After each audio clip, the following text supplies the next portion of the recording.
لوگ کہتے ہیں پیسہ رکھو برے وقت میں کام آئے گا، لیکن میرا یقین یہ ہے کہ خدا پر یقین رکھو برا وقت ہی نہیں آئے گا۔ علم اپنے رب کو سمجھنے کا نام ہے، باقی سب تو رزق کمانے کا فن ہے۔ نہ کر نصیب سے اتنے گلے اے مسلمان، جب اللہ راضی ہوتا ہے تو ہر چیز مل جاتی ہے۔ تکلیف میں صبر سے کام لو، کیونکہ سونے کو آگ سے آزمایا جاتا ہے اور مومن کو تکلیف سے۔ اللہ سے ڈرتے رہو تاکہ تم فلاح پاؤ۔ بے شک اللہ تعالیٰ ہر وقت توبہ قبول کرنے والا، رحم کرنے والا ہے۔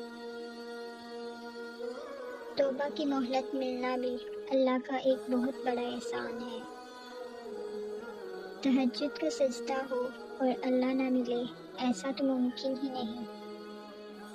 عرش والے سے رابطے اور واسطے مضبوط ہوں تو فرش والے آپ کو نقصان نہیں پہنچا سکتے۔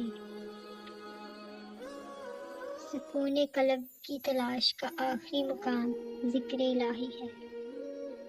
اللہ تعالیٰ کی رحمت کی پہلی نشانی یہ ہے کہ انسان کو اپنے عیب نظر آنے شروع ہو جاتے ہیں۔ صبر ایک ایسی سواری ہے جو اپنے سوار کو کبھی گرنے نہیں دیتی، نہ کسی کے قدموں میں، نہ کسی کی نظروں میں۔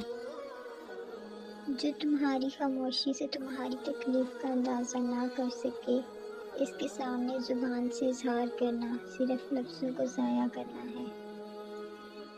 لفظ انسان کے غلام ہوتے ہیں، مگر صرف بولنے سے پہلے تک۔ بولنے کے بعد انسان اپنے الفاظ کا غلام بن جاتا ہے۔ جو اللہ کے دیے گئے رزق کو کافی سمجھے، وہ زندگی میں کبھی کسی کا محتاج نہیں ہوتا۔ توبہ کا خیال خوش بختی کی علامت ہے، کیونکہ جو اپنے گناہ کو گناہ نہ سمجھے وہ بدقسمت ہے۔